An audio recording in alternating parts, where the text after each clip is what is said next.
Welcome back to Royally Quacked, guys, where we talk about everything related to the Anaheim Ducks and the Los Angeles Kings, the two NHL teams from Southern California. I'm your co-host, Cody Spink, and I'm joined by my co-host, Gary Spink. In this episode, we'll recap the latest games, analyze the standings, and preview the upcoming matchups and talk about the news around the league. Whether you're a fan of the Ducks or the Kings or both, this is the podcast for you. So, sit back, relax, and here we go. Okay, Cody, it's trivia time. It's my turn. Okay. And I got a great and I'll tell you what, this is a Duck trivia question. It's all about the Ducks. Okay. You ready? Yep. The 5 fastest goals scored in Anaheim Duck history. The player, the time if you know it. If not, you get the player. We'll talk about the time. I have the 5 top ones. Okay. And I'm going to say you'll know 2. You know probably all 5 players, but 3 of them stand out more than the other 2 do. But some of them are a surprise. Are any of them on the current team right now? No. Nobody currently playing. That could change. Yeah, that could always change. Let's go. I'm just going to go off of some of the top scores for Ducks. So, Solani? Solani is not in the top 5. Kariya? Kariya is in the top 5. Could you guess what position? 4th. I know he's better than that. No, I'm not saying he's bad, but... No, better than that. Oh, okay. 2nd. He is 2nd. 30 seconds, right? Oh, nope. No, that was just...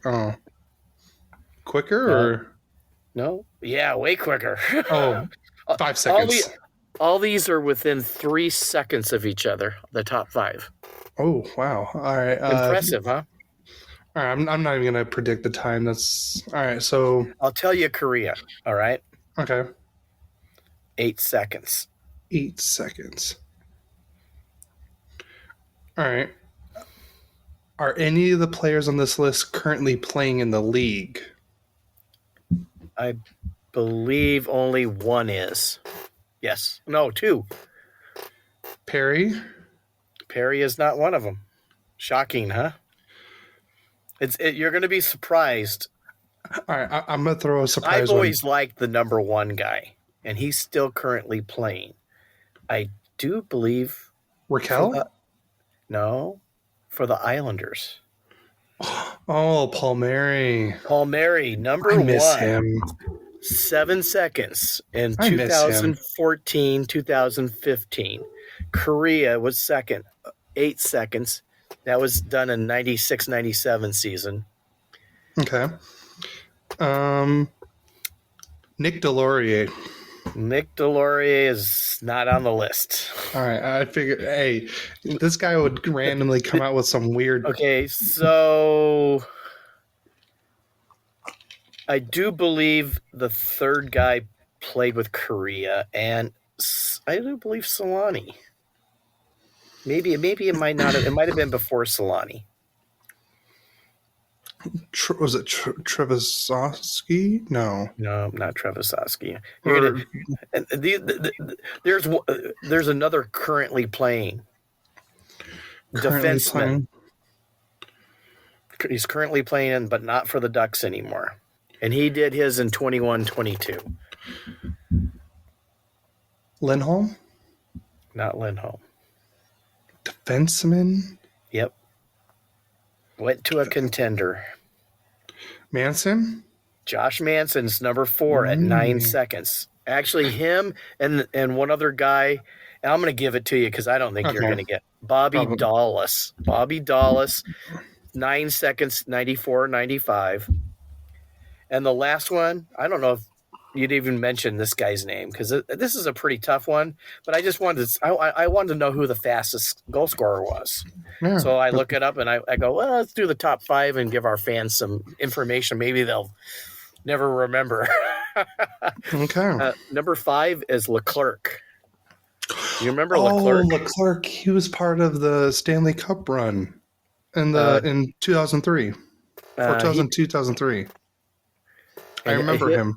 He did his in, I think it was 07, 08, 10 seconds. Oh, so he was part of the Stanley Cup team then too, unless they brought him back. So, but anyways, I remember for sure. Okay, that's trivia. Hopefully, some of you knew any of those answers. I'll be honest with you, I didn't know any of them. I mean, I might have guessed Kariya.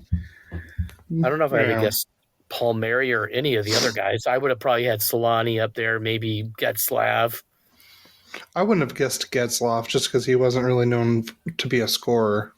He was more like, assist. Leading point guy ever in Anaheim Duck history, if you didn't know that one. Well, I was actually at the game when he broke the record. So, ha.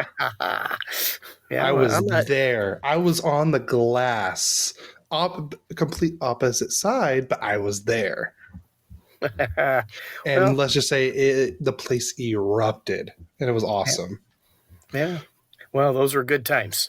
Oh, yeah.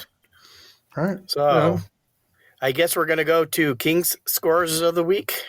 Yep. Well, I went bold this week, and I predicted, I think, 3 victories. And I was 1-2. Sorry, Kings fans, I was 1-2. But my first win, I had predicted a 4-3 shootout win against Vancouver, and it was pretty close. We had a 3-2 victory. Fiala was assisted by Dubois and Arvidsson. Obviously, having Arvidsson's back has helped us. And then Lizotte assisted by Spence and Kopitar. Kopitar scored, assisted by Kempe and Byfield. And Talbot had 21 saves on 23 shots. And Kopitar game-winning goal. Isn't he a Hall of Fame guarantee, fans? I think so. I think so, too. Then we go on to the Oilers. We play the Oilers in Edmonton. I predicted a 4-3 victory. Well, I got the 4 right, but it was for the Oilers. And the 3 wasn't even close. It was only 1 for us. But Kariya finally scored on an assist by Byfield. So our young guys did all the scoring. I think Talbot wasn't great. We outshot the Oilers 33-20 and lose. How do you outshoot a team, almost double them, and lose? And, of course, as Cody calls him, King Jesus, McDavid killed them. Mick Jesus. Mick Jesus. Oh, I'm sorry. Mick Jesus. I misquoted you. I'm sorry about that. It's like the chicken sandwich from... Jesus. Hey, think of it like the McChicken from McDonald's. Instead of McChicken, it's just McJesus. And we're recording after church, Easter dinner. He has risen, by the way. Totally a believer in that. Hopefully you guys are too. But McDavid killed him. Then, I don't know why, but I got a AAA above this other one, but that must be a typo. We played in Calgary, and I predicted a 5-3 win. And it was a 4-2 loss. Kempe with a power play goal, assisted by Doughty and Fiala. Kopitar with a power play goal, assisted by Kempe and Fiala. Kings outshot 35-18. No wonder they lost. And Denal was hurt. So we didn't have him, and for the first time this season, we gave up 3 power play goals. Almost every goal but one was a power play goal by both teams. That's unusual. You say the first time for you, but that's all the Ducks do is give up 3 power play goals in a game. So, Man, well, they're on this, the retool, rebuild, and we're supposed to be competing for a cup. yeah, true. And here's the problem, and the same thing I've said in weeks before is our consistency is not there. Sometimes we're great and look like we're unbeatable, and the next night, like against Calgary, we just didn't have it. And a non-playoff team right now. They're a non-playoff team. But that was the Kings scores of the week. This guys, hopefully this next week will come out on top. Now we're going to go to Cody for Duck scorers of the week. Take it, Cody. All right, guys. Welcome back, Ducks fans. So we started off this week in Seattle. So I predicted a 5-3 win with an empty net goal for the Ducks. And, the only thing is about this is to get an empty net goal, you kind of have to score in the game to even get the the empty net goal. So unfortunately, the Ducks offense continues to struggle and we lose this game 4-0. I believe this was like the fourth shutout game where the Ducks got shut out in the last 9 games. I'm sorry, guys, but that just cannot happen again. That's way too much. All right. Like I said, fourth shutout in the last 7 games. Sorry, my bad. Again, too many penalties. Stop taking stupid penalties. And I believe we lead the league in too many men penalties this year. I mean, I know we lead the league in every possible probably penalty this year, but too many men should not be happening this much. That's not good. Guys, we need to learn to get the puck out of our defensive zone. We're playing with it too much in the back and we're causing turnovers. And when you turn over the puck like that, that's more offensive zone time. Our players are getting tired, and when you get tired, what do? You take stupid penalties. So, guys, get it out. I don't care. We need to get it out. We're playing with it too much. I watch these other teams, and it's like pass, they're out. For Ducks, it's like pass, turnover, goal, or penalty. So, guys, get it out of the defensive zone. Even ice it, baby. Ice it instead of give up a turnover. I'd rather them ice it than them, getting tired, staying back in the defensive zone, and stupid penalties. At least if you ice it, at least you can. I know it's not much time, but at least you can breathe a little bit. But yeah, Gibson had 32 saves on 36 shots. All I can tell you is 2 of those goals were just completely unlucky. I believe one of them bounced off a Ducks skate and went in, and then the other one. I want to say the Seattle player, I want to say it was Eberle, jammed it in and it just happened to hit one of his players and just kind of ricocheted in. So, like I said, I can't blame Gibson for those 2 goals. I can't remember how the other 2 goals were scored at the top of my head, even though I think I have it right here. Let's see. Hey, we didn't give up a power play goal. Oh, no, sorry. We gave up 2 power play goals.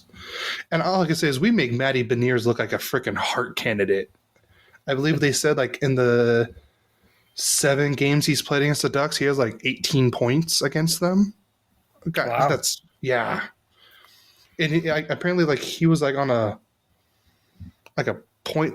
He didn't score a goal for like 18 games, and then he scores like 3 goals in 2 games against the Ducks. We make him look like a Hart candidate. And I'm going to say this again, and I know I've said this before. Stop playing the veteran line for power play 1. We're at that point in the season. We're out of the playoffs. We should not be playing the veterans at this point. Let the kids play the power play. Why is Cam Fowler out there? He does not need to be out there, guys. I want to see Zellweger. I want to see Minty out there. I'd rather see Jackson Lacombe out there on the power play than Cam Fowler. And why are we always starting with the veteran line? They move the puck well, but they're so slow and they're not getting good looks. Whenever I see the kid line out there, they're moving around. They don't probably contain the possession, but this is the time for them to practice it right now. You're not going to get any better experience than playing it in the game now. It's not going to cost us anything. We're already out of the playoffs. We're not going to probably jump any further in the standings or anything like that. Why not let the kids control the power play? I'd rather see Zellweger, Minty, Lacombe. Hell, I'd rather see Gudis out there on the power play than Cam Fowler at this point. But I know Gudis isn't playing. But guys, shoot the puck. We only had 12 shots on goal for the whole freaking game. 12 shots. That's nothing. And we need to learn to win faceoffs too. In this game, the Ducks only won 37.3% of the faceoffs. You're not going to go far if you don't win faceoffs. You got to get the puck right away. In the power play, we had one power play chance, went over 1. They had 5 power play chances and they scored 2. Guys, stop giving up penalties, get the puck out of the defensive zone, and let the kids play. I know I kind of stole that line from Locked On Ducks, JD Hernandez, and I agree with them 100%. Let the kids play. It's not that hard. Only positive I would say about this game is Zegras is finally back. He started on the third line with, I believe, Leeson and Lundestrom is where I believe he centered that line. And from what I saw is, I believe around the second or third period, he moved up to the second line. So, and honestly, I'm okay with him starting on the third line. His first game back in 20-something games, 10 weeks. So let him get a little bit of playing time. So, but guys, not a very good game. We need to shoot the puck, stop taking penalties. Unfortunately, that's also going to go into the next game where we're in Seattle again. This game, at least we scored this game. So this one we unfortunately lost 4-2. Dostal played great, guys. Can't blame him for this game. Dostal had 24 saves on 28 shots. I'd say another bright spot is about this game is we had 2 shorthanded goals on the same penalty kill and only 45 seconds apart. It was the fastest in Ducks history to score 2 goals on the same penalty kill. And I believe it was the first multi-shorthanded point game in Ducks history since 1996. I can't remember who the player was, but that's interesting fact.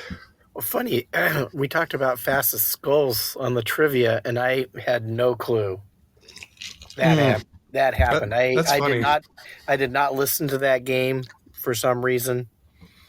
I don't know why. I didn't know they scored 2 shorthanded goals, and it's the fastest. And then that was my trivia question. That's a coincidence. The fastest is between 2 goals apart, but I get what you mean. But yeah, Lundestrom had the first shorthanded goal, and he had assist with Silverberg and Vakanainen, and then Sylvie had the second goal, and that was unassisted. So I think it was Sylvie that had the first multi-shorthanded point game in Ducks history since 96. So, but guys, here we go again. 10 penalties this game. 10. You're telling me we played literally a whole period shorthanded. We gave up 3 power play goals again. Guys, we're not going to get far if we're taking penalties. Our main players aren't going to play because they're not on the ice because we're always killing penalties. And then if we're always killing penalties, our players are going to get tired. And then you have a better chance of being behind. So, guys, Stop with the penalties. Stop giving up power play goals. It's not that hard happen. Because, you know what's funny? The first period was probably it was easily their best period in that game. What's it? Right here. We outshot them. We actually won the face-off this game. Unfortunately, we did have the most penalty minutes. We out-hit them. But guys, 4 giveaways. That cannot happen.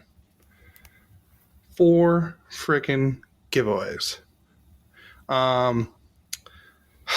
Like I said, what happened to the Ducks from the first period? That's all I'm saying. It was 0-0. And I would say that in the last few weeks, that was probably one of our best periods that we played. But and just after that, it was just downhill. McTavish started on the 4th line, I think, because he's just been taking too many penalties, and I think they needed to change things up. So McTavish started on the 4th line, and then Zegras. I know why he did what he did, and I don't condone what he did with the whole cross-checking penalty, because he got I believe it was interference. Oh, he had a holding penalty against Brandon Tanev, and because of that, they had a whole scrum a little bit, and then Zegras just cross-checked him. So then he ended up getting a double minor and everything. So, and I believe literally right after that happened, Zegras pretty much got benched. And I understand the benching. I do. But there have been other Ducks players that have done something similar, and they don't get benched. All I'm asking for is, if you're going to bench one player, you got to bench them all. I don't care who it is. Because I've seen Killorn took a stupid double minor, was it last week or the week before? He slammed the penalty box door right in front of the ref. Boom. And did he get benched? No. Vatranos has taken stupid penalties. Does he get benched? No. McTavish, same thing. He's taken stupid penalties. I'm just saying, if one player's going to do it, all of them should do it. And guys, the whole thing about when Zegras was in the box and he hit the camera and everything, guys, he was frustrated. And I hate that people are saying he should be out of the league. He should be suspended. You know how many other players have done that? Big time players that have done that? None of them got fined. None of them got suspended. Why should Zegras? Just because you don't like him? I'm sorry, but if you're, like I said, you can't focus on one player and say one thing and then go completely against against it. That's just very hypocritical to me. You know. Welcome to our world. Yeah, seriously.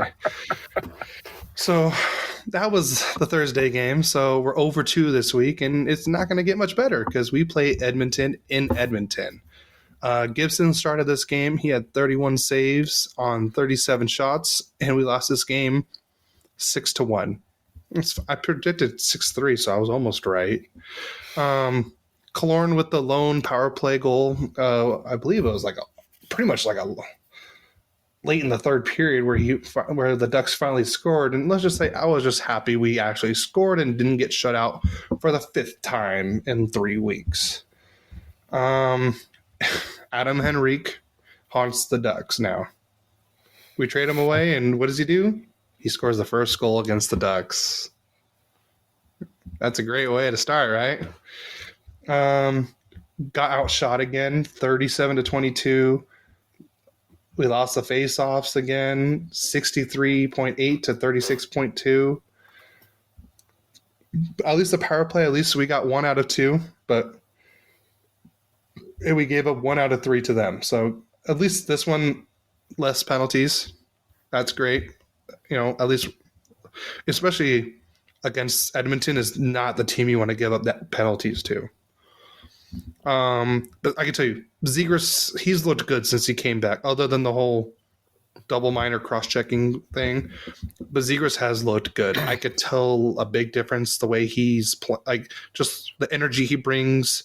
He's making great passes. He's creating very good scoring opportunities for players. And he had this one really great play, and just he spun around, and I believe he backhanded it across to Vetrano, and Vetrano had nothing but wide open net, and he hits the post. It was either he barely hit the post or hit the side of the goal. It was just incredible how just the vision he has, and it was like puck was flat and everything. And I was like, yes, and then he hit the post. I was like, no, but yeah, shouldn't have hit the camera. Sorry, but I had to put a little levity. You're getting real serious, kid. But the Ducks have just been snake bitten all year. But other than that, we just got outplayed by a better team. And Edmonton is, I would say, they're probably one of the favorites to come out of the West. So wouldn't disagree with that. Yeah. So last game of the week, I'm more afraid of them than Vancouver. Yeah, I'm more afraid of Edmonton too. So speaking of Vancouver, the Ducks had the lone goal on Easter Sunday. We were in Vancouver, and it was a 3-2 loss. Guys, power play goals kill us. The first 2 goals, power play goals. I mean, I didn't really see much of this game because we were at church and we had family over and stuff like that. So I only had 3 hours of sleep, so I took a nap probably during the whole second period. Oh, yeah, you missed Dakota Joshua. I saw that the goal. Leg shot. Oh my God! I mean, Yeah. Guys, that's a hockey fan goal. I mean, I would if I tried to do that. One, I can't skate, but even if I could, I'd probably trip over the stick and miss the goal. And he shot it up, and it went up in the corner of the net. It was beautiful. I was sitting there going, "Dang, that's how much talent's in the NHL, people. It's crazy." I mean, you ought to look up some of these things. If you're bored, look up great shots during the week. You'll see them all over. Wow. All they need to do is just look up Pavel Datsyuk. Yeah, that guy, or Patrick Kane. Those guys were just wizards with puck handling. But yeah, all right, let's finish this game, and we can talk more about nifty goals. But congrats to Olen Zellweger with his first career NHL goal, and at least I was awake for this one. And I can tell you, man, he looked like happy. He scored. He was like, yeah, like you just tell he was ecstatic. And then Mason McTavish finally scores. Finally. On the Olen Zellweger goal, we had assists from Lundestrom. That was his 3rd of the year. And Vetrano had the secondary with his 23rd of the year. And with the McTavish goal, Gustav Lindstrom had the primary, and Trevor Zegras had the secondary assist. But unfortunately, the Ducks lost within the last 4 minutes of the game. Dakota Joshua again. And of course, Connor Garland had an assist. He loves playing against the Ducks. He always has good games against them. I feel like he's like the Brad Marchand of the West, in my opinion. Ooh. He could be very pesty. But not the same like level as Brad Marchand, but like, yeah. You love him on your team. You hate to play against him. That's the kind of guy you're talking about. Yeah, exactly. But another Corey Perry.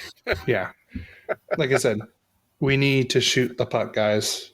We only had 22 shots. We gave up 30. We need face-offs. We only won 35% of the face-offs. And we went 0 for 4 on the power play, and we gave up 2 power play goals. Guys, we can't be doing this. That's not how we win games. So that we need to clean it up really bad. So that's the Ducks scores for this week. Now we'll go into game predictions. Well, I was 1-2 last week. Have you done a tally on how we've done? I have not done a tally. I guess I can go back and look. I can go back and look. We ought to give them how good we do with these predictions. What do you think? I mean, I think that would be I just thought of it. I mean, that wasn't scripted, by the way, people. Something I just thought. How good at predicting are we? I have an idea of what we could do next year. Yeah. What we could do is we'll tally up up to the All-Star break on who has the best record. Uh-huh. Loser has to wear the opposite jersey at a Ducks Kings game. So if you win, I have to wear a Kings jersey at a Ducks Kings game. If I win, you have to win a Ducks jersey at a Ducks Kings game. What do you think about that? That's if we can. Hopefully, we can get to a Ducks Kings game. Oh, I mean, we have to now. Well, I like the idea. I'll be going to a Ducks Kings game soon. Oh yeah, April 13th, right? April 13th. So if you guys are going to be there, let me know. We'll do a meetup. I'm not going to be there. He didn't ask me to go. He asked a friend to go. He doesn't love his dad anymore. True. Okay, on to game predictions. Okay, tomorrow, guys, we are recording on Easter. This is after all the festivities. Again, he is risen. Maybe a quick prayer. Jesus, help the Kings go 4-0 this week, would you, please? I know you're a Kings fan. The Ducks can go 3-0 too. If you can help with that too. Well, we can throw that in the prayer if you'd like, as long as they're not playing the Kings. Anyways, not this week. Monday, we're going on the last game of our road trip to play Winnipeg. And guess who's not playing very well right now? Besides, we lost the last two games, but Winnipeg hasn't been. Oh. No, the Ducks. I mean, Winnipeg. You mean the Jets? The Winnipeg Jets have not been playing well, and I have a prediction. I mean, it's not like we're going to slam them, but I predict a 5-4 win. We've got to start scoring some goals. We do. A 5-4 win. And then Wednesday, we're at home against Seattle. Yeah. We haven't played the Kraken in a long time. We just played 2 games against them right now. You know, the funny thing is, I don't care how bad they are. They always have played us well. Yeah. Even in their inaugural season, they played us well. I have our Kings on Wednesday winning 4-3. Then Thursday, I guess we go to San Jose. You have this all right because I know you put all this stuff in. They are at San Jose on Thursday, right? Yeah. Okay. I mean, if you think about it, I mean, it's only right up to a bus drive away. I know. Road trip one day. We got to do a road trip. Yes. I mean, I want to do that. Family do it. We're going to take vacation, go see hopefully the Kings and the Ducks separate nights against San Jose, and then we want to do the same thing with the Vegas Golden Knights. Maybe we should do a GoFundMe page. Nah, I'm just kidding. We should, actually. Yeah, I mean, send Royally Quacked on a hockey road trip. That's going to have to be for next season, though.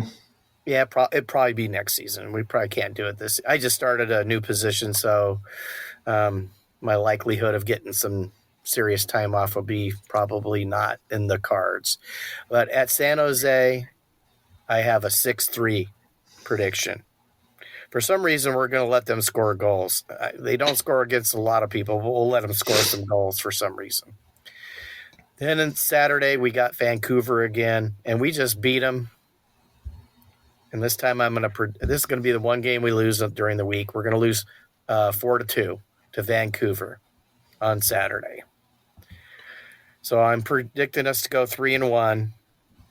I know I was 1-2 last week. I predicted 3-0, so that wasn't good. Hopefully, we'll do the 3-1, and we'll be on to Duck predictions with Cody. All right, guys. So we start out this next week in Calgary on Tuesday. I'm going to predict a 4-2 win for the Ducks. feel like we got the losses out this week. Zegras is back. I think Gudis should be back soon. I'm gonna go with a 4-2 win. And then on Friday we play the Kraken. If you guys don't know, that is the last legacy night for the year. Get your tickets now. Get yourself a Mason McTavish bobblehead. If you got an extra one, you can send it my way. If you can, that'd be great. But so the Ducks are home against Seattle. I'm gonna predict. I'm gonna go with a 5-3. We'll go 5-3 win. I'm gonna say back-to-back wins. Yeah, Wow. I'm feeling confident this week until we play Sunday. The only reason why I say this is because the Ducks just never play well against the Blues. So on Sunday, the Ducks are home against the St. Louis Blues, and I'm gonna go with a 5-2 loss to them. So that was quick. I got. Well, there's only 3 games to really, to predict, so it's going to go a lot quicker. But we will be back right after this message. Hey, Ducks and Kings fans, step into the spotlight and make your prom night unforgettable with our exclusive prom night photo shoot package. For just $150, immerse yourself in the beauty of the great outdoors as our professional photographer captures your radiant glow against nature's backdrop. Prefer an indoor setting? No worries. At $300, experience a studio session where every click of the camera amplifies your elegance and style. Each 45-minute session guarantees you 10 high-quality images, a timeless memento of a night filled with laughter, dance, and unforgettable memories. But wait, there's more. We also specialize in senior photos, graduation photos, and quinceañeras. Because every milestone is a story waiting to be told. So why wait? Book now and let us narrate your journey through our lenses. Contact us at 951-719-6377 or at Christina122193 at gmail.com, or go follow us on Instagram at Xtina's Photo on Instagram. That's XTINAS Photo for a glimpse into how we turn every shot into a masterpiece. Welcome back to Royally Quacked. Just want to give another shout out.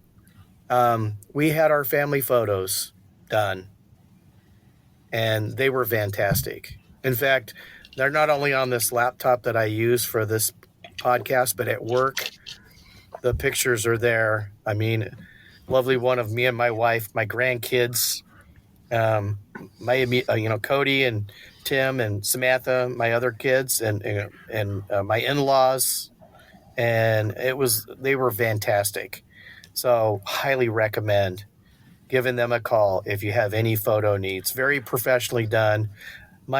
Just so you guys don't know, my mother-in-law had a very serious injury, and sometimes it's hard for her to smile. And they were able to fix that. And you ought to see the smile she saw on her face when she saw the pictures. It was fantastic.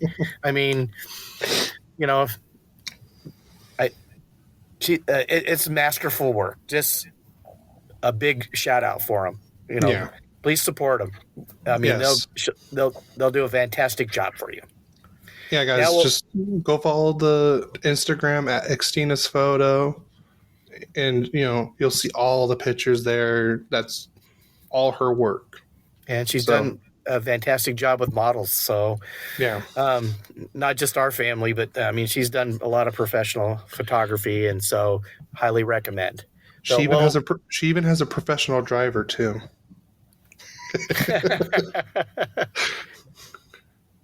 So, all right. So we're going to do a quick recap of the playoff standings. Okay. I think I did Pacific, so I'll do the East this week. We kind of switch it out. Yeah, we'll switch it out. Okay. That's only fair. All right. So, kind of looks like to me the Rangers are kind of taking over. Yeah. So they've they're up 3 points on both Carolina and Boston, and have a game in hand. But like I said, man, that Eastern Conference is so tough. So you have those three. They're the 1, 2, and 3.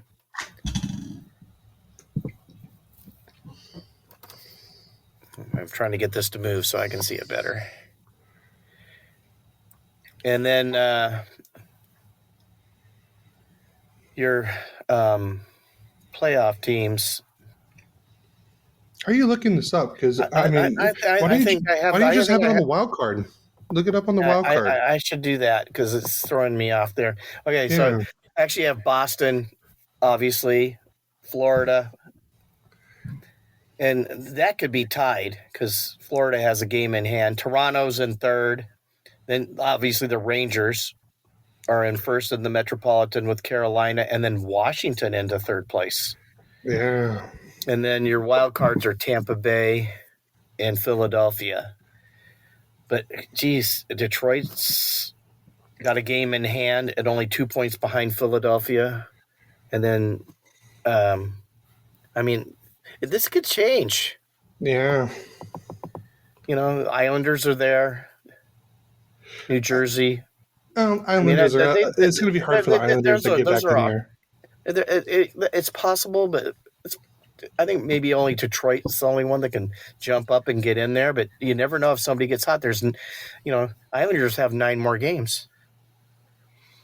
They go 18 points and somebody else, it's possible. It is doable. So, but to me, Rangers just, if I had to predict, I'd pick the Rangers. New York Rangers and Stanley Cup. Yeah. Carolina's tough. Boston, Florida, Toronto. You got McMustache. Matthews McMustache. No, you mean Freddie Mercury? Got it. Yeah. Yeah. He needs to do something with that mustache. Like shave it off. It just doesn't look great on him, but that's okay. I think he does, so he loves it.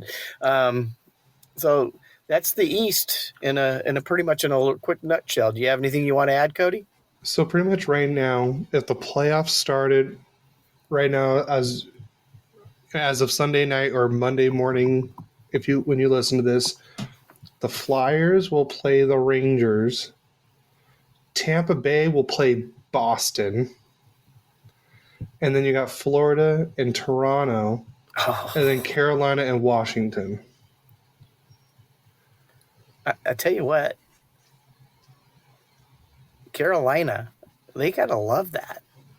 Yeah. That's a 19-point gap from a third-place team. Now, and of course, that may not stick. Yeah. So, anyways, man, that's some tough playoffs. Tough playoffs. There's only going to be one thing tougher is how the West Coast looks. There's our transition, guys. So, all right. So, as of right now, in the Central, the Dallas Stars are leading the way with 103 points with 75 games played. The Colorado Avalanche have played 74 games and have 100 points. And the Winnipeg Jets have 74 games played and 94 points. So far, the Dallas Stars and Colorado Avalanche have clinched the playoffs in the Central so far. And in the Pacific, the Vancouver Canucks already clinched a playoff spot. Vancouver leads the Pacific with 100 points with 74 games played. And the Edmonton Oilers are in second with 94 points with 72 games played. And Vegas moves up to third in the Pacific this week with 90 points in 74 games played. And then you got the red-hot Nashville Predators leading the wild card with 90 points with 74 games played. And then you got the Kings, who have the second wild card spot with 87 points with 73 games played. So, honestly, if the Kings get hot and either Vegas or Nashville kind of take a turn, things can change. But if I were the Kings, who would you rather play, Edmonton or Dallas? Or if you move, I mean, that's if they jump Vegas, they'd play Edmonton. If they stay where they're at, they'll play Dallas. But if they hop over to but if the Kings hop Nashville, they would end up playing the Canucks. Well, Edmonton has 2 games in hand on Vancouver, and if they get hot, they're close. Yeah. They could take the first in the Pacific. That's true. And if that happened, I would hope the Kings would pop up and overtake Vegas, and then play Vancouver. You're hoping for a lot now. Well, yeah. Well, because the Dallas Stars have our number. I mean, of any of those teams, they crush us. I mean, it's not even fun. I haven't seen a fun game against Dallas. But I don't know if you looked at, did you see Winnipeg loser of 6 straight? That's why I predicted the Kings to beat them. But then again, you said red hot Nashville, they're losers of 2 straight. Then, of course, there's the Kings with losers of 2 straight. Winnipeg's only lost 2 games. Their streak. Yeah, it lost 2. The streak over to the right says their streak is L6. Mine says L2. Which one's right? What are you looking at? I'm on NHL.com. Oh, I'm on Yahoo Sports. So maybe yours is right. I don't know. But I know Winnipeg. Look at that. They were right in the bunch with Dallas and Colorado. Now they're 6 and 9 points down. So they've lost some games. But here's the difference between. All right, so let's just say my website's right for me just saying this. So the Jets have lost 2 in a row. The Nashville has lost 2 in a row, but in the last 10, Nashville's 7-2-1, and Winnipeg's 3-6-1. I have 3-6-1 also. I don't know. It just said the streaks. I'm looking at the streaks, and I just went with that. Interesting. I know they've lost a lot of games in a row, so because they've been, and they were talking about them. Velarde, the Dubois trade. Velarde is a key player for them, and he's been out most of the season. He keeps getting hurt. When with him, they're deadly on offense. Well, it doesn't help that their coach is gone too. Yeah. So right now, let's go playoffs in the Pacific. What would it be exactly right now? You'd have LA versus LA against Dallas, right? Yeah, LA, Dallas, Nashville, Vancouver, and then you got Vegas, Edmonton, and Colorado, Winnipeg. Oof. Man, that's some wicked playoffs. Yeah, let's see. I'm actually curious. How would it be if we did the 1 through 8? So right now, if we did 1-8, it would be Kings, Dallas, Vegas, Vancouver, Nashville, Colorado, and Edmonton and Winnipeg. I'm sorry, we need to go back to the 1 through 8. Yeah, I don't like the way I don't like it either. I rather, I mean, you give them their due for the 82 games. Yeah. And it might hit you and hurt you and help you in some cases, but I still like, you play the best, you get the best. You deserve the best. Yeah, because like in the East, if it ends today, the Rangers play Philly, Carolina and Washington, Boston gets Tampa. Yeah, Tampa and Boston, and then Toronto and Tampa Bay.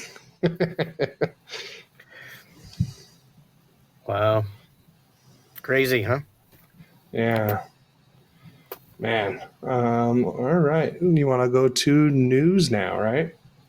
Let's see. Let's go. Well, you got Duck news up first, right? Yeah, Duck news. So Zegras is back, guys. Thank the Lord. So far, the Ducks signed a forward prospect, Nico Mijatovic, to a 3-year ELC contract. I liked the way he's looked. I believe he was our second or third round pick. I can't remember. I think was it last season's last draft. And then for the second one, Ryan Strome was fined $5,000 maximum allowed by the CBA for cross-checking Ty Cartier. That was just uncalled for. He didn't really need to do that. But at least he didn't get suspended, so that's good. McGinn is out for 4 months after undergoing a successful disc surgery, so we'll probably see him for next year. And then there was one other thing, I believe, but nope. I believe that is it for Ducks news this week. Okay, now on to Kings news. Start off that Grundstrom is close to a return. Deneau, he got injured and he's out. And they're calling up Akil Thomas, and they sent Turcotte to long-term injured reserve. Of course. And that explains when I went to the Reign game on Saturday why Akil Thomas didn't play, because he was AHL Player of the Week. And he scored the game-winning goals for every game that week for the Reign. Did he really? He did. And if you don't know anything about Akil Thomas, people, this guy has had nothing but bad luck with injuries. I think he's had 3 or 4 shoulder surgeries. He's been out. I think he was a pick in 2018. Wow. I want to say that's 6 years ago, and he's been hurt a lot of that time. But he does have skill. I mean, obviously, he showed it last week. I think 3 games he had 4 or 5 goals and assists. And I mean, I think I talked about the one last Saturday when he did the spin around backwards and shot it right up in the corner.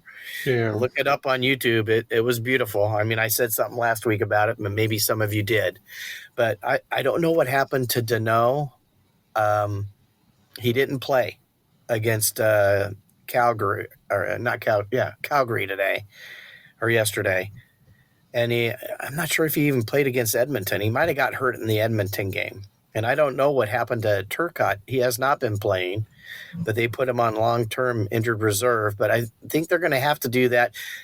Part of all that is I think Grundstrom's close to a return. So that's all the Kings news. And the Reign. They did clinch a playoff spot. They were tied for second in the Pacific, and this is after everybody picking on Marco Sturm as a coach. A lot of the Reign fans have been picking on him, and yet they're tied for second. In fact, they beat Bakersfield, which, that's the Oilers team, and so they got 2 points yesterday. So I don't know, maybe they're in second place by themselves now. Other than that, that's all the Kings news. On to league news. All right, so for league news, we're going to start off with Josh Doan. Does that name sound familiar to you, Dad? Doan? Oh, God. Shane Doan. It was with the Coyotes, right? Yep. And guess where he made his NHL debut for? The Coyotes. The Coyotes.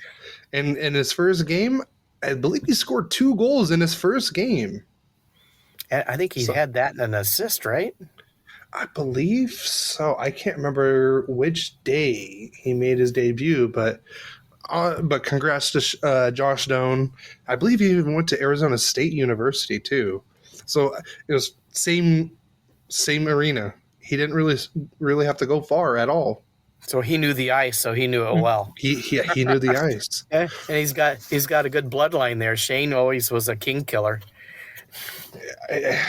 Great player, great guy. Yeah. Next bit of news: Corey Perry has played his 1,300th NHL career game. So, congrats to Scory Perry. He's Scory Perry, all right. Yeah. It was funny because when they announced it, I believe when I saw the announcement, they didn't show highlights or anything like that. They just saw him being a pest. Like him, was stealing a guy's stick from like a Hurricanes player when he was sitting on the bench. When he skated by, he just grabbed the guy's stick and just took off with it. And then the famous the water bottle one where he had the water and squirted it into I believe it was Dustin Brown's glove. Right there on the bench. I remember that. Yeah. And then, oh God, there was another one where he was holding another player's stick and then the player let go and then Corey Perry's like, oh, you can have your stick back. And when the guy reached, he dropped it. Just Corey Perry being Corey Perry. But, congrats to him. He's played for, obviously, the Ducks, Dallas, Montreal, Tampa, I guess Chicago. You can count Chicago and Edmonton. Yeah. But so I believe it was yesterday when this happened. Let me double check. But the Wild tried to do what they did a couple weeks ago. They pulled the goalie in overtime. And lost, yeah, but unfortunately, it didn't work this time. I believe they almost scored, but Vegas ended up getting the puck, and then I believe it was Marchessault that just put it in the back, put in the empty net, and yeah, that ended the game. And the Wild didn't even get the loser point for overtime. So, is that the first time that's ever happened? I think it might be, right? That's a good question, actually. I don't know if that's the first time. That will be something we'll research and tell you on our net. So you have to come back and listen if you want to know the answer to that. That's good. You like that? I like it. I do. I like that. I'm being sneaky. And then the other bit of news is Austin Matthews scores 60 goals for the second time in 3 years. That guy just knows how to score, doesn't he? That's crazy. You never think anybody from California could score that many goals because, we don't have a whole lot of ice here in California. And he's also from Arizona, too. I think the only reason why he became a hockey fan is because of the Coyotes. Is that it? Yeah, but wasn't he born in California? I believe he was born in California, but I think he grew up in Arizona. Oh. I believe. Almost like California. Yeah. And then there was one other thing I did want to bring up, but what was it? So the Final Four the Frozen Four was announced today. So you got Denver, Boston University. Or did they play to earn that, right? It wasn't announced. They played to earn it. Oh, yeah, they played to earn it. Okay, these teams moved on to the Frozen Four. So you got Denver. Give them their due, Boston Cody. University. Give them their due. And ding. So you got Boston University, Denver, Boston College, and Michigan. So of course I want Boston College, because I want Cutter Gauthier to do really well, and everything. But also a little bit, I did want him to lose just so I could see him in a Ducks uniform a lot quicker. So, and of course, when I go to the game, I could see him play live. But actually, I do. There is one thing I forgot. The Ducks prospect Sam Colangelo. His team got eliminated from the NCAA tournament, so expect to see an entry-level contract coming soon his way. Or maybe if he doesn't get a contract, it might be like an amateur tryout, and he'll play out in San Diego. So hopefully that might help them a little bit. But do you have any other news? Well, I said something earlier about going to see the Ontario Reign, and we've actually went and watched the San Diego Gulls play down in their arena, and it's a lot less expensive, but it's fun. And the seats are, I mean, even the high up seats are like the great seats at like Honda Center or crypto.com. I mean, Hey, no, no, no, I no, think, no. Wait. Before you, it's not the crypto and it's not the Honda Center. It's the Pond and it's the Staples Center. Get it right. okay. Um, we had seats in we were in 201, we were in row J, it was up towards the top, but you could see the whole game pretty well. And it was fun. And if you don't know much about hockey, go see one of these AHL teams play. Both in San Diego or on Ontario. It's fun. So I want to do a shout out for the Ontario Reign and the San Diego Gulls. I mean, that's where the kids go to play, to come up and be with our parent teams. Yep. And you're going to see some players coming up from both these teams. In fact, I mean, we saw one of them, Zellweger, get his first goal today. Yeah. One thing about when you see a young guy like that and he has some success and see the smile on their face, that can be infectious to the older guys, because sometimes us older guys, we lose our zest, and a younger guy comes in and shows us, how much fun it really is. So, anyways, be supportive of our local teams, guys. And again, I want to shout out to the other podcasts, because you got Locked On Ducks with JD Hernandez. You have Locked On Kings with Eddie Garcia. You have All the King's Men with Jesse Cohen. Sorry, I always want to call him Josh. I don't know, but I love you, Jesse. Sorry about that. I listen to you all the time, and then of course 32 Thoughts. Yeah, I love Elliot and Jeff. Jeff. They're awesome. Good hockey stuff there for you guys. So, anyways. And there is stuff to do around both of those arenas. At least you got the Ontario Mills Mall right next to the Reign. I believe there's a Dave & Buster's in that. And then if you got kids, there is SeaWorld right near the Pechanga Arena where the Gulls play. So there you go. You got two. Yeah, the zoo's not far away either. So yeah, and the zoo. I can do a little vacation down there, get some hockey, and the kids can have some fun too. Exactly. And they have fun at these hockey games. I can tell you, see a lot of them, and they enjoy the game. Okay, so we do have a couple questions. First one is from James. He said, with the team in a retool/rebuild, what gives you hope that this one will result in a title, and can they sustain the team if and when they retool and rebuild?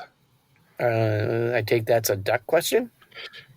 I mean, you guys did a retool, so you could answer this too for your Kings. Well, what's your hope? If you think about it, we kind of did two different things. I wouldn't say the Kings rebuild. I would say the Kings did more of a retool. I think they did a retool. And the Ducks did the opposite. Of course, Bob Murray said retool when it really should have just been a rebuild. But he ended up doing a rebuild. But that was too late to do. He could have started it sooner. See, the one thing, the Kings, they took a bunch of chances on this retool. I mean, they traded 3 guys away, got Dubois, and I think Dubois is finally starting to figure it out with the Kings. It's taken a season. I mean, I don't think this is the second time he's been traded, and then even when he went to Winnipeg the first year, it wasn't a great year. He had a really good year the second year, so I'm hoping that happens with that. Yeah. But one thing with the Kings retool is we got the cap has hurt us. We can't do as much. A lot of times we're playing 2 men down. We can only, have the 2 goalies. We could suit up 23. No, you can only you could suit up. Well, You could suit up 20, but you can right, have but 23 on the 23 roster. choices. We only Yeah. have 21 choices a lot of the season. That's the way it's been. With injury, with like Arvidsson out, that really made it where we could have more guys. But Yeah. and you had Grunstrom out. And Arvidsson, then we could have a full team. But once Grunstrom comes back, it's going to cap strap us again. That's the thing what's right now. We're going to do everything we can this season to make it a success. And if we think we haven't gotten there, I mean, we haven't been as hot as we were in 2012 at this time. So my hope is a little bit less. But 2012, we barely made the playoffs. We were the 8th seed. We were taking on the President Trophy winning Vancouver Canucks, and what did we do? We dominated them back in 2012. I'm not quite as confident in the Kings this year about that, but there's still hope because more change is going to happen. More change is going to happen here soon. We're cap strapped. We got guys that are unrestricted free agents. So, we still have time with what we have and what we can put in and still become a Stanley Cup champion. And now in the Ducks case, Cody, so like I said, yeah. So for I would say the difference between a retool and a rebuild, and why I think a rebuild is probably more sustainable, is because one, if you're rebuilding, you're not really going to be cap strapped because you're usually trading away those expiring UFAs and getting picks or prospects back. So I feel like that's sometimes easier. Like the Kings did a good job when they traded Martinez, Toffoli. What was the one that went to Toronto? Muzzin. Yeah, Muzzin, unfortunately, I think his career is over, which is sad. He was a great player. It is sad. But with the rebuild, what I think is better is, you're making your team younger, and you have a better chance of building a very young core instead of the Kings kind of have an older core, and the Ducks are going to have a younger core. So I feel like the Ducks could be better longer term because you're building a younger core and you're not going to be cap strapped. And then you can put those, that extra salary cap to those young players when they do, get off their ELC, and you can build it that way instead of having older players that are on expensive deals that aren't going to be your core players anymore. You can have younger players. And then when you're rebuilding, you're going to be trading away all those UFAs and everything like that. But you're going to be, most of the time, you're usually getting draft picks back. And the Ducks, I believe, have 7 draft picks in the first 3 rounds this year. They don't have to use all those draft picks. They can use a first and a second round pick to go get a top 6 winger that could fit that mold that we need, instead of using those picks to wait 2 or 3 years for those players to come in, or longer, or even if they even get here. You can use those picks to bring in players. I think what you're talking about is the Kevin Fiala. Yeah, exactly. The Kevin Fiala trade. They trade a first and Brock Faber and got Kevin Fiala, and I think Fiala's been phenomenal this season. He's really shored up his game. And then they picked, they were 3 not really prospects. They all played for the Kings last year to get Dubois. And that was supposed to shore up the centers, because they felt like that's why they were losing to Edmonton. They only had 2 good centers, Deneau and Kopitar, and Byfield, they didn't want to throw him to the Wolves. So Dubois was supposed to come in and possibly be, a 2 or a 3 in the future when Byfield probably takes over for Kopitar. Yeah. Because I don't, and Dano's there too and he's only, 28? I think Yeah. so. They're not old. That's what Cody's talking about. Now you start trading those picks, or you can take, a 2 and a 3 and move, and even maybe a 1 and get a superstar at the top of the draft if you're not up, which you guys might be at the top of the draft this year. Yeah. With your record. Like this is like what I would like to do, and we can always talk about this more during the off season. But like, Pat Verbeek did come out and say he wanted to get a top 6 winger. And I feel like the ones that are that are going to be free agents this year, I don't think they're really going to fit the mold as much. Like there's like 1 or 2 that could work, but they might require more money. But here's what I would like the Ducks to do, and I can't say it was my idea. I got it from the Crash the Pond podcast. So shout out to Felix and Jake. But they said trade, I believe it was Vetrano and a first round pick, and maybe like a a level B or C prospect for Martin Necas from the Hurricanes. Get someone, I believe he's 25, and he's a top 6 winger, I feel like he's going to fit this mold, and because Verbeek and Cronin, they kind of play the same kind of mold as the Hurricanes do, so you're going to get one guy from that already plays that type of game and bring him over to the Ducks, and he could fit this mold. And I think he's younger than Troy Terry, I believe. So he's going to fit this timeline. So that's something saying like. So are you tampering with the Carolina Hurricanes right now, Cody? Oh, yeah, totally. Like the Hurricanes are going to listen to this podcast right now. But no, I'm just saying that's what I would like the Ducks to do is use that the Edmonton first round pick that we got from Henrique and Carrick, and use that to bring in Martin Necas. There you go. Then you change the things around. Yeah, the dynamics can change very quickly.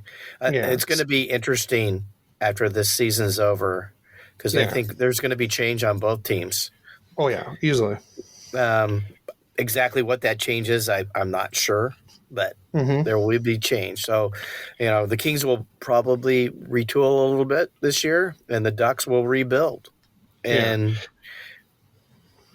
see, and the thing about the Ducks and the Kings with the whole retool rebuild is the Ducks aren't cap strapped and everything, and we do have a lot of contracts coming off. The players that are making over $5 million a year coming off. But we got to pay our young players. But with the cap going up and those coming off, instead of already having no cap space, we got cap space to at least make our young player. And we already got the top core. And it's harder to get a top core than a bottom core. And you can easily use the little cap space you have left to finish off that bottom 6 or that bottom pairing defensive pair.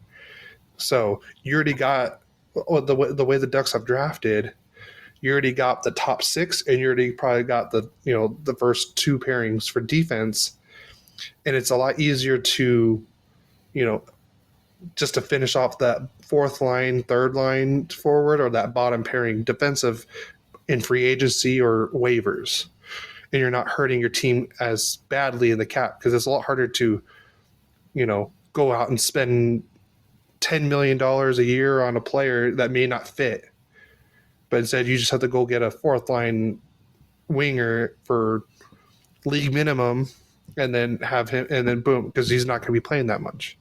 So I believe that's what would help. A great example is that 4th line is the Kings picking up Trevor Lewis.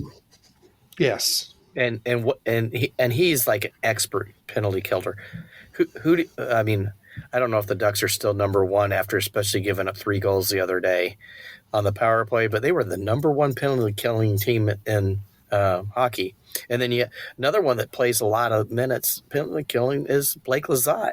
And you're talking both of them are fourth line players. That's spending your money wisely for a fourth line, because those guys are saving Kopi and Deneau, because those are the two top defensive centers that also are offensive players. Deneau still does play on the penalty kill, and I think Kopi does a little bit, but a lot less than he used to. Yeah. So, but I would say that's like the big difference between retool and rebuild and how to sustain it longer. Is sometimes but like it also depends on when you get to that retool rebuild, you got to see your core. Yeah. Like the nice thing. The one thing that really I think works is you got to have some veterans. Yes. And then you have the up and coming, the kids that are strong, and then you have the up and coming kids coming, and then they keep pushing each other up as those guys, you trade them off or they retire. Yeah. They keep moving up, so you always have a strong team. And that's how you do it, because you can't go all young because they all get old together. Yeah. So you gotta. It's a mix and match. I mean, like I said, you look at the Oakland A's. They don't win, but look at how many players are difference makers on teams around MLB right now that came from the Oakland A's. I mean, see that would be a team. I would just. They don't retool. They don't rebuild. I would say they rebuild, but they don't continue going. As soon as those top players become too expensive, free agents, they're too expensive. They trade them or let them go for nothing. Something's younger for them, and then they keep doing it. And it's a moneymaker for the guys making bank at Oakland, but they're not winning because he's not doing what I'm saying. But that model they have is what a team needs to do, and then pay them. Yeah, see, like that's what the Ducks did. They went out and got, I would say Vetrano's a veteran, but he's not young either. But you got someone like him and Strome, and then this year we signed Killorn and Gudis. Good veterans, right, to help lead this team. And we still got Cam Fowler too. So you got, like I said, good veteran presence to help lead the young team. And like I said, Gudis has 2 more years after this. Killorn has 3. Fowler will have 2. Strome will have 3, and Vetrano will have 1. So by the time our main prospects need to move up and get contracts, all those players will be pushed out. Then you got like Zegras. You'll have Terry. Well, Terry's already got paid. No, I know, but I'm saying the veteran part. Like they'll move up to the veteran part of the McTavish will be up there. Yeah, exactly. Yes. And then that's what I would say. Like that's how everything would go. Yeah. Do we have any other questions, Cody? We've spent a lot of time on this one. Yeah, there's one. There's one, and we could. Do you want to do it this week, or do you want to save it for next week? I think we've gone kind of long tonight, so why don't we save that for next week? But we'd like more questions. We'll try to give more time for this if we start getting a lot more questions. How many questions? Yes. Was it just missing one? It was just the one that we just answered, and we got one more. We had one other one. And that person, you can tell them we're going to answer that next week. Yeah. Early for you. Promise. Yeah. Promise. So, all right, guys. Well, that is all for this episode of Royally Quacked. Thank you all for listening and supporting us. If you enjoyed this show, please, guys, leave us a review and a rating on your favorite podcast platform. You can also go follow us on Twitter and Instagram and Facebook at Royally Quacked to get all the latest updates and interact with us. Guys, please send us the questions on, like I said, on my Instagram at Spink1221. Or my dad's at Gary Spink 21 on Instagram. Guys, we'd love to hear your feedback, questions, and suggestions, and suggestions, and let us know how everything's going. Are you Team Royal? Are you Team Quack? We want to know.